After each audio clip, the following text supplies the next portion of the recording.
All right, boys, we are back with the 2019 edition of the championship interviews conducted by yours truly, the commish, brought to you by the new sponsor, the Natural Light Seltzer. That's a tall boy also, by the way.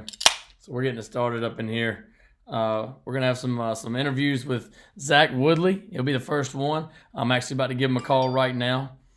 Hopefully he answers. Hopefully he doesn't big time us.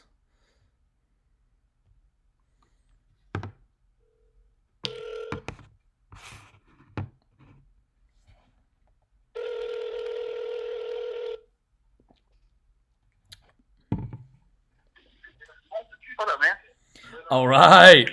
Zach Woodley answered on the first time calling. I like it. He didn't big time me. I know you're in a probably a state of oblivion a little bit, so we're gonna get right to it.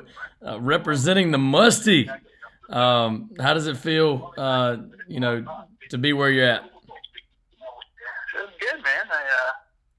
I think this is the first time being in it since we switched over to the Musty Paint. I think some people, maybe Derek is the only one that considers being involved with a league, but I'm right there with him. I consider that a legit thing because I was in the championship that year. So this is my first official Musty Paint championship game. Absolutely, man. Absolutely. So, I mean, looking around the league and just reading the chat a little bit, you're saying that you don't belong here. I'm saying you're the top scorer for the year. I think a bunch of people agree with that. What's your feeling? I'm not saying I don't belong here. I think my points. I think I've gone 10-2 in my last 12 games. I definitely belong in the championship. Do I feel confident in the squad that I'm putting out there this Sunday? Compared to Ted, I'd say no. I think anybody with two eyes can probably agree there. But a lot of points projected over on that side. Yeah, a lot. I think hell, it might be a record this year. And it comes to the championship game, of course. But no, all you can ask for is a chance. I'm here. If the cards fall how they may, I'm hoping to end up on the right side of it. I like it, man. I like it. I'm very proud of you, man. I'm happy for you. If it wasn't me, it'd be you. Musty boys for life. Welcome, Derek. Welcome, Derek. But just very, very excited for you, and ready to get this thing cracking. Right. Talk a little bit about your win last week. I know you played a tough opponent. He's only been in the league 2 years, but it seems like he's always right there in the mix at the end. Talking about Tony, just talk a little bit about your win last week. Yeah, I think I kind of was fortunate. I think I was fortunate with the snow in Denver, or Kansas City, I should say, the snowstorm. Mahomes had a great game. I think he could have done a lot more had it not been that way. I think it really hurt him with Philip Lindsay. I think if that game's not in those kind of settings, I don't know why Denver abandoned the run. I think those are ideal conditions for running, but they got away so early. I think that was a big miss. I think Philip Lindsay was a great play. I don't know. It's just a bad week. Everybody has them. I scored 70 points in a couple weeks this year, and I'm averaging like 140. It just happened. I definitely think Tony is a team that could definitely be in my spot right now. Hats off to him. I did not feel confident going into last week. I guess if that carries over into this week, maybe the score will go in my favor. Good. Yeah, maybe the projections or they're just keeping you humble, man, and making you work a little harder, spinning that fab like you did last night. Man, I sweated over the past 3 days trying to decide what to do. I landed on Justin Watson, hoping Scotty Miller, him going to the IR, Watson officially the number 2 guy. Really hoping it plays out. Projected like 50 plus points, 50 and a half or something. Saturday at 1. So I don't know. I'm hoping to get a little lucky. Maybe Justin Watson on the end zone, and we can make Ted sweat a little bit going into Sunday. Absolutely. So speaking of Ted, I know you've had a chance to look at his team. I'm pretty sure everybody in the league's looked at his team after seeing him projected for a whopping 148 points. You know, who in the world, you know, does he have going? So I'm sure everybody's looked. You know, what do you feel like could be the, you know, the turning point? What could be the matchup? What could be the player that ultimately decides your fate? Everybody's going to pinpoint probably Lamar Jackson, and then obviously the Chiefs. Those are his big guys, right? I would probably say, like, I think those guys are going to do their thing. I think of Marlon Mack going against Carolina, with them having the worst pass defense in the league. And then probably against Saquon. Saquon got back on track last week, which is unfortunate. And he's going against Washington this week. So I think those two guys, I can see them finding the end zone like twice apiece. And I think that if there's going to be the divide for me, I think it's going to come from those two guys. I'm truly banking on the fact that Baltimore's locked in pretty much a 1 or 2 seed. That Bills Pats game on Saturday, I'm hoping one of those two are going to lose, obviously, and maybe that can impact the decision of how long Lamar Jackson's in the game on Sunday. Yep. So I'm really hoping maybe they can pull him. Maybe Mark Ingram gets in the end zone a couple times early, and maybe Jackson throws to 1 or 2 touchdowns, and it limits him. And then Denver's a good defense. Not Denver. Who is them? Chiefs playing this week. Chicago's a great defense. Maybe they kind of get back to their 2018 form this week and really shut down Mahomes and that crew. And if that does happen, then I'm definitely in this thing. Oh, absolutely. I mean, that was the biggest thing with me last week is just watching over and over the ball being thrown to Hill and Kelsey. It's very frustrating. So, you know, like you said, the Bears defense is due for a big-time performance. Hopefully that is what, you know, ultimately helps you out. Speaking of fab, speaking of spending your dollars, I see you got some high upside plays. Maybe some shots, maybe some slants. You're trying to. It looks like you're trying to zig where he's zagging a little bit. You know, talk about your matchups and what you've got and what you're excited about for this weekend. Man, yeah, definitely gonna. I could be a little bit too heavily invested in the Monday night game with Green Bay and Minnesota. Really hoping that Dalvin Cook is out. I think it's a thing where they probably are going to sit him based off his recent injury history. If that does happen, I'm just really hoping that Alexander Madison is somehow practices in a full capacity this week, and I can maybe pull the trigger on him in the flex spot. I'll really be at that point. I'll be heavily invested with 4 guys going on Monday night. So I think it's definitely obviously going to come down to Monday night. Yep. I went back and forth on, and probably shouldn't say this in the video, but screw it. I was really going to consider picking up and starting Fitzpatrick. Oh wow! But can't get away from Aaron Rodgers in prime time on Monday night, and probably in their biggest game of the year. So I think he kind of shuts up the critics. I'm really hoping that he goes for like 3 or 4 touchdowns. Hopefully one of those goes to Aaron Jones, and then on the other side of the ball, I'm hoping it's a high-scoring affair, and Stephon Diggs can have one of those, magical Saints games from the playoffs of a couple of years ago, whatever it was. Really, just looking for a 50-plus point total in that game. That would be huge for me. Oh, absolutely. I mean, you can't ask for, as far as, you know, in your position, you know, acquiring Diggs during the season and also Rodgers, you can't ask for a better finish to the season as having them guys going on Monday night. That's big time. Yep. Absolutely big time. All right. Well, it's that time of the night. It's prediction time. We've talked about it. We've talked about the matchups. You know, what are you looking at as far as not necessarily score, but what are you predicting?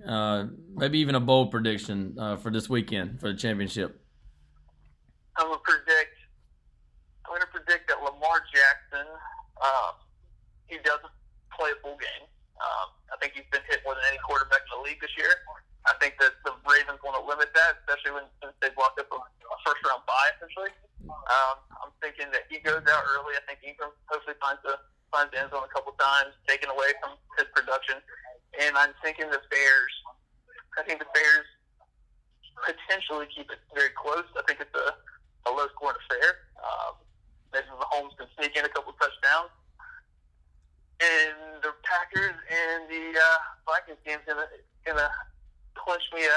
Tank, my first ever Lefty Tank championship. All right. I love it. I love it. Brady's barking in the background. He heard your prediction. He's hyped for you. Brady. He's pumped up, man. That is amazing. I can't believe it. You know, it's a long time coming. Me and you both on the opposite side. I felt like at least one of us would get in. I was hoping at least one of us would. That way there'd be a first time possibility anyway. Yep. So that was awesome. What would a championship mean to you, Zach? You know, legacy year in, year out. I know it's a grind. I know you put a lot of time into it. What would a championship really mean to you if you were able to get it done? Oh man, most of y'all probably know. Obviously, like I would be hard pressed to find anybody else in this league that maybe yourself that does more fantasy research than I do. When I say I listen to 7+ hours of podcast, I'm listening to 3 different pods, 7 hours a week, probably minimum. I'm on site. I pay for the freaking premium fantasy pros Hall of Fame package. I just do so much. It's hard to believe this is my first one in this, like since the NM League. I did the math on the other day. I just went back and looked since we went to ESPN. I'm 73-55 in the past since 2012, and this is my first. And I've won the division five times or something like that, four or 5 times. Right. And this is my first ever one in a Lefty Tank. It's just crazy. So, needless to say, it's long-winded, but it would mean a lot to me. And probably, I think he is probably my biggest fan at this point.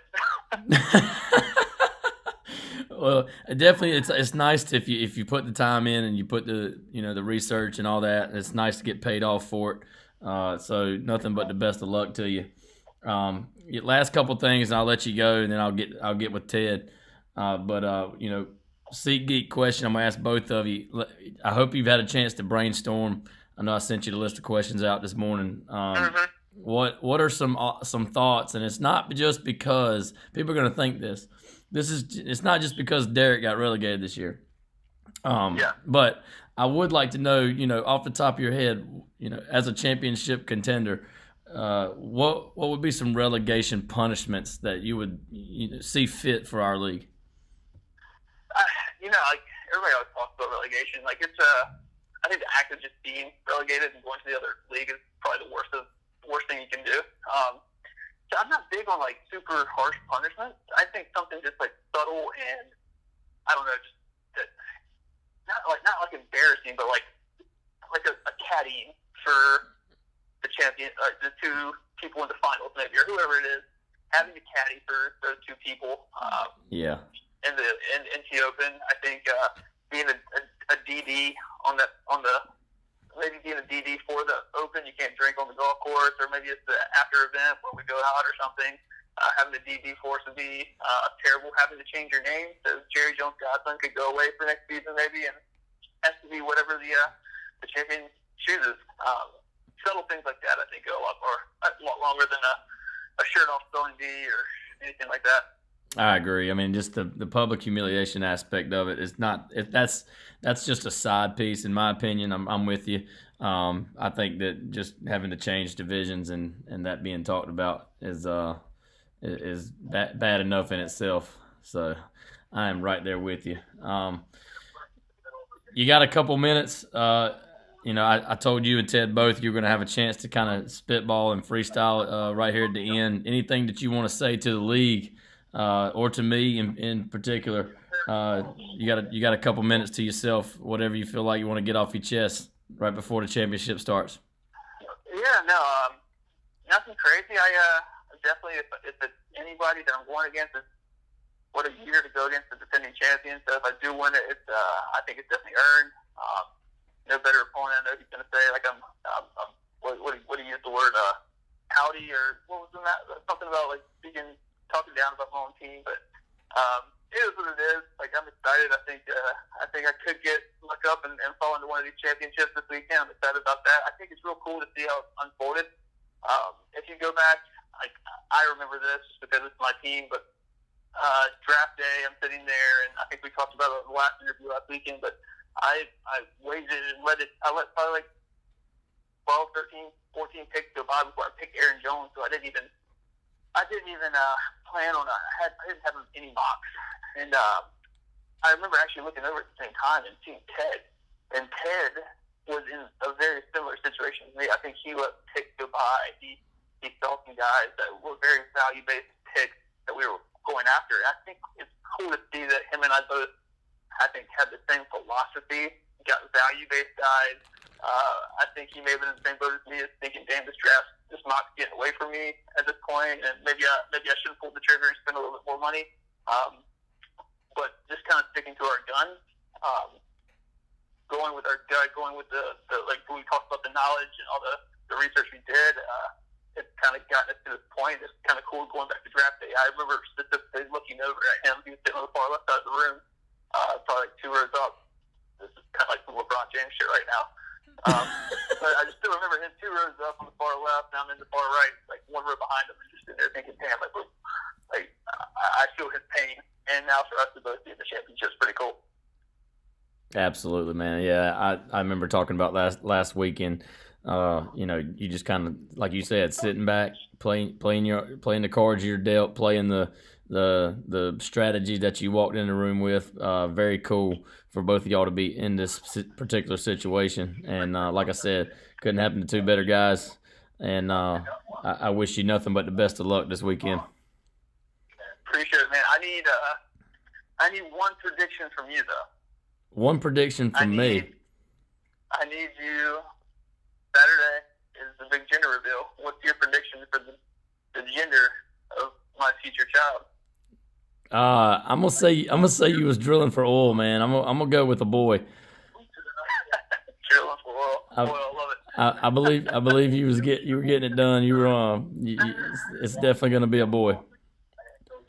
I'm on the girl side. I think it's a girl, man. But, well, I hate I can't be there, man. I'm already booked this trip and I'll be out of town, but I definitely want to see some videos. What are you doing for your reveal? Like a big. This is Christmas time. It's gonna be Santa themed. We got a big Santa bag, like a sack or whatever you want to call it, and inside we're gonna have it's gonna be rigged up with the colored smoke cannon, and then we'll light it, and then whatever comes out of the bag, the color is obviously gonna be the gender. Okay, awesome, man. Yeah. All right. Well, mark me down if they do a raffle or anything like that. Mark me down for Team Boy. There we go. That way I might. Yeah. So, but yeah, good luck with that, and I hope everything goes well. Excited for you and Dia, man. Very excited. Appreciate it, man. All right, brother. Well, I will talk to you later. All right, man. Well, I appreciate everything that you obviously do for the league. Definitely doesn't go unnoticed. I think everybody will attest to that. You do a lot. We greatly appreciate it. Oh, I wouldn't trade it for the world, man. Wouldn't trade it for the world. Yes, sir. All right. I'll talk to you later. All right, man. All right. See ya. Later, man. See ya. That was Zach Woodley. A correction for me. I apologize if I said first time appearance. I did mean it second. Going back to 2006 when we started this bad boy up. It might not be real to everybody, but it's real to the dudes that was in it. All right. So, but definitely first Musty Taint. But very excited for him. He's got a lot going on, I know. So, championship would definitely put the icing on the cake as far as everything he's got going on. All right, next up will be your defending champ, Teddy Ballgame, man, myth, legend. All right, here we are, the second participant in the 2019 championship game for the Musty Taint Fantasy Football League is Ted Williams. He is representing the Taint side of the championship, and I could go on and on. It could take forever. This is his 5th appearance in the championship. He's 3-1 overall, and he's coming in at second in points. So we've got the first in points so far. As of right now, we've got second in points in the championship. So you couldn't ask for a better matchup. Ted, how are you feeling about being back in the championship game? Good evening, Mish. Man, I'm feeling honored to be here. The stats are kind of humbling. Like, and I know I love fantasy football. Put a lot of time and effort into study and preparation, but it doesn't get old. I don't take it for granted being here. So it's exciting. I'm ready to get it on. No doubt. Zach said something along the same lines as far as, you put the time in, it's nice to get rewarded for it. So definitely a rewarding spot for you. Looking back to last week, I know we've talked about me versus you for the last 2 weeks in this interview, but just talk about your win last week and kind of how you went about it and how you felt about it. Looking back over how I came into the playoffs, kind of limped in, caught Tony on a down week and snuck in, and then like I said, caught a little fire. I got lucky against AJ Iro. The L word is getting thrown around quite frequently. It is. Those stats, seem pretty lucky, I guess. Not if you ask me. But anyway, man, Lamar just got me off and running on Thursday, bro. And I hate it had to be you in the crosshairs, but my team balled out. Absolutely. And like I said, it's like I said, I don't know how much hope you had after Thursday night. I was feeling pretty good. And then when Saquon playing at a high level finally, my KC boys did their thing. It was not a whole lot you could do. Yeah. I've said it a couple times this week. I kind of felt helpless. I was hoping for maybe another Saquon down game, and the snow had me pumped up and motivated. I was feeling good with the snow in KC, but it did not matter as we saw. But congrats on the win for sure. A guy who's been there before and done that, you definitely belong in this spot, no doubt. So, talking about Zach, he was. I just got off the phone with him, and like I said, he's kind of he's feeling like he belongs, definitely, but definitely feels like he's the underdog this week. Looking at his team, is there anything that could go wrong for you? His matchups and players and guys that could, be the end of you. Of course, a million things could go wrong that you don't see coming. You just put your best lineup out there you feel good about, and let the chips fall where they may. Both of us are doing an excellent job managing our teams at this point. Like you said, 1 and 2 points. That doesn't happen on accident. You gotta play the guys that are going to hit week in and week out. The talent to point.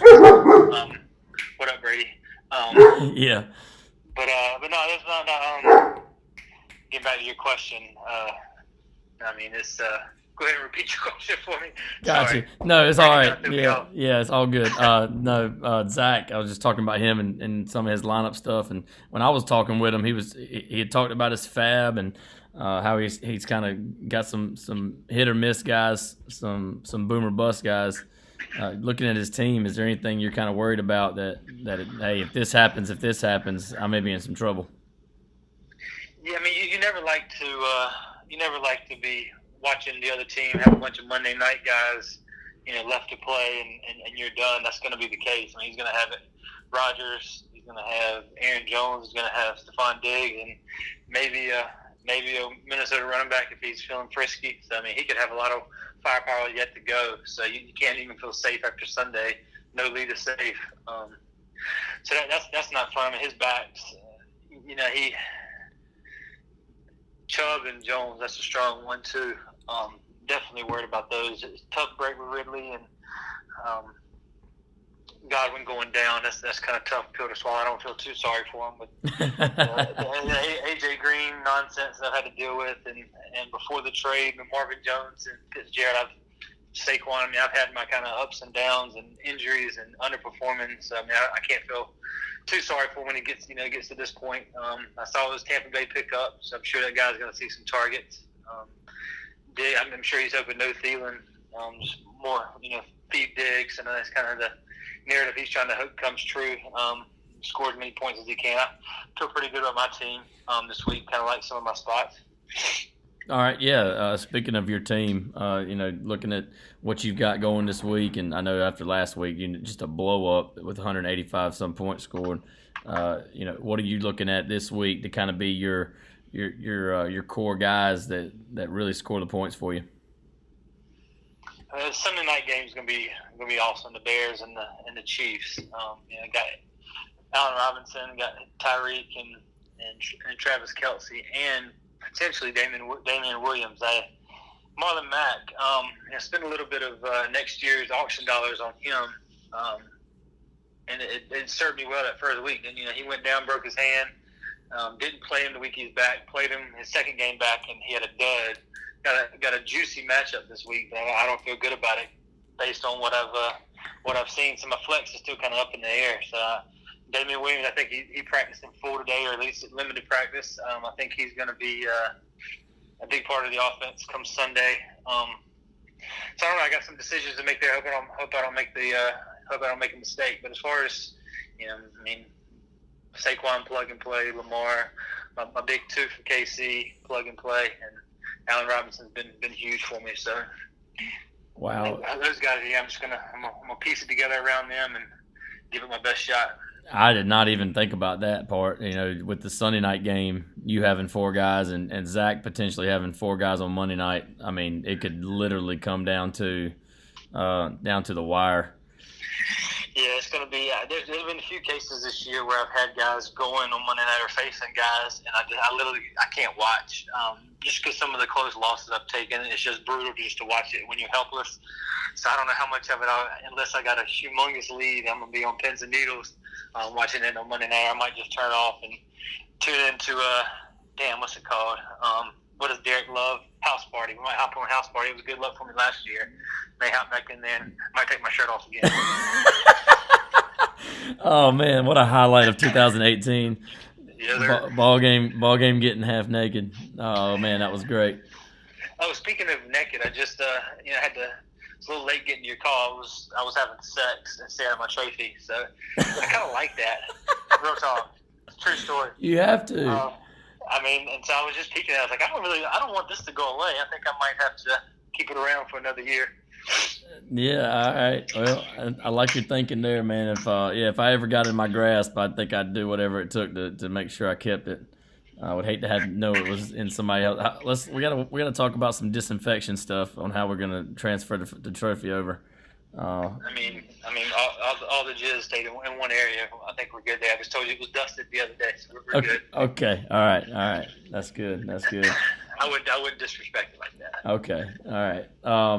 So, speaking, we've talked about the matchup. We've talked about, Zach's team and your team.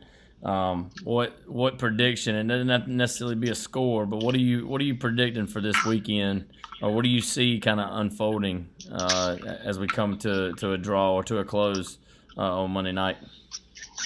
Man, you don't never know. I mean, Zach, his little pity party, his little reverse jinx he tries to throw out every week. It's tired. It's played out. Everybody's tired of seeing it. But I'd be lying if I said I didn't. I probably feel better. I mean, I'm not in his shoes, but my team is more complete at this point with guys I drafted and I've been riding versus injured guys. So I feel good about my spot. But then again, you never want to face an underdog. Feel like he's got nothing to lose. He's just throwing some guys out there and just seeing what happens. So. Yeah, no doubt. I mean, he's shooting a shot. I mean, I said the phrase zig where he's zagging, trying to catch up points wherever he can, and I think that's kind of what his thought process is. So, we'll definitely see. What would a fourth Musty Taint title mean to Ted Williams? Say that again. I repeat. What would a fourth title? What would a fourth championship mean to Mr. Ted Williams? I'm just letting it sink in, man. I mean, I've had 2 kids. That's seeing two kids come in this world is pretty cool. A 4th ring, bro, it'd be special, man. I think it put me at the top of the heap here for sure. I mean, I'm already think I'm there, Derek. You can say what you want, but 3 rings already, 14 teams. championships. I mean, to add a fourth this year when I just got in the playoffs and come around and score second points, piecing it together, it would be special. It'd be one of my best works yet. I feel like I didn't draft all that well. Made some good moves along the way, which is what you got to do. So this one would be really, really special if I could bring it home. Absolutely, man. Absolutely. Like I told Zach the same thing. There's not two other better people to be in the championship. I'm very proud of both of you and happy for both of you for being there. Yeah, I wish I'd have knocked Tony out myself and faced you this week. I hate I had to knock you out, but like I said, last year I was a little bit like, God, it feels good to be back. This year I feel like it's well deserved. I'm a force to be reckoned with. So I got a lot more confidence than I did last year. So. Okay, well, good. So I asked Zach this question as well, the SeatGeek question. We've talked about it, but I'm not just saying this because Derek is getting relegated. What would a punishment, or what's a punishment that you think would be suitable for our league? Yeah, I saw you mentioned something about it. Man, we needed to nail something out. I actually like the year Derek had his ideas of the spelling bee. I think his arrangement of it was wrong. I think that's funny, a little tipsy spelling bee, watching dudes make fools of themselves would be hilarious. Also, something like a little bit harmless, something like a flag or a card magnet that says, I'm a relegated POS, or I suck at fantasy football. Like, you got to put it on your car for a year. You got to take a picture weekly and put it in group chat. Not, some penalty, something like that. Make you ride around, with it for a year. Let it really sink in. I don't know. This is just a couple of things I thought of tonight.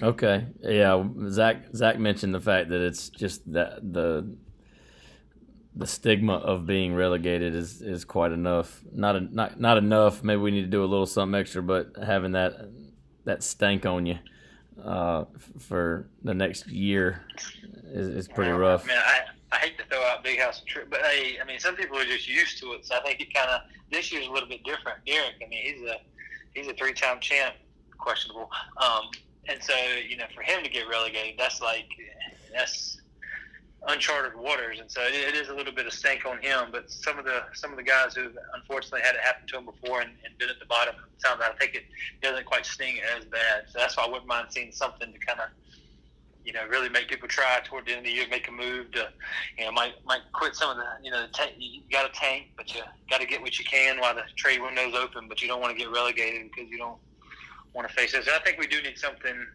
somewhat harmless, somewhat fun, but just set in concrete that we can have in place going forward. No doubt. I'm with you on that. And the off season's definitely gonna have some change ups and some switch ups, some things I've thought of to maybe kind of implement for next year. But we'll get into that later. Here's your moment. Here's your chance. We got a couple minutes left here before you have to go, and this is just kind of your freestyle moment, man. This is not necessarily your championship speech. But it is, whatever you want to say to the league. Now's your chance. Yeah, I hope that people are still listening. I know I probably come up a little cocky. I'm just kind of gotta represent them. And I am proud to be here. And y'all know where I come from. I love all you guys. I think it is. I'm not sure. I know at least 3 of the 4 mentioned last week in the interviews that just what this league means to all of us. And I didn't hear what Zach and JJ talked about. I didn't hear what JJ was going to say, what Tony said last week. I just know that that's how I felt, and just it was good to hear it from most everybody else what this league means to them. All the time we put in chat and giving each other shit, just the love we have for each other is special. Absolutely. I'm 34 years old, and you guys will be here sooner than later, and it's crazy that we still do this. My wife was like, "You're about to go do an interview? How gay?" I'm like, "Man, you don't understand these dudes. It means the world to me. I look forward to it. I hate it's coming to an end, but if it's going to end, I hope it ends with a championship." So, love y'all. Awesome, man. Very well said, and I know I appreciate it, and I enjoy it. Yeah. One more thing. Thanks for all the work you do. That kind of is encompassing. The league is what it is because of what you do. We do give our feedback, and you are good for asking for help and ideas. But you do a ton. I mean, look at even what you're doing tonight, man. And I just appreciate you make it what it is. And definitely shout out to you for all you do. No doubt, man. I appreciate that, and best of luck to you this weekend. And like I told you a minute ago, couldn't pick two better guys to be in it. And congratulations, for being here. And I hope everything. I can't hope for a tie because then I'd have to deal with some some drama on what the tiebreaker is. But I wish the best of luck to both of you, and I hope for a close finish and a fun Monday night. Yeah. Hey, duck a few bucks, Zach. All right, brother. Have a good evening, man, and I'll holler at you later. Later, homie. All right, see ya. All right, so that was Ted. We finished up both of them. I'm underdressed a little bit. I was feeling myself a little bit last week. I dressed up nice and all buttoned up and whatnot. But anyway, best of luck to the guys that are in the championship. Also, thank you to everybody. Throughout the whole season. Year in and year out, it takes a group. It takes 14 of us working together to keep this thing kind of going, and also to keep this, as good as it is. Yes, it has flaws, like all good things. It has flaws. Those are things that we're going to try to iron out as we move forward. But this league is still something special, guys, and I appreciate everything that y'all do, the time that y'all put into it. So as long as we can keep that going, man, there's nowhere to go but up. So good luck to Zach and Ted. I'm gonna finish off this seltzer. Natural Light should pay me for this, but I love each and every one of you. And as you're driving to work or listening to this in your own time, hopefully you're listening to this. Just next year, man, this could be you. You could be here, and I could be interviewing you. So just think about that, and have a great day, evening, night. Later.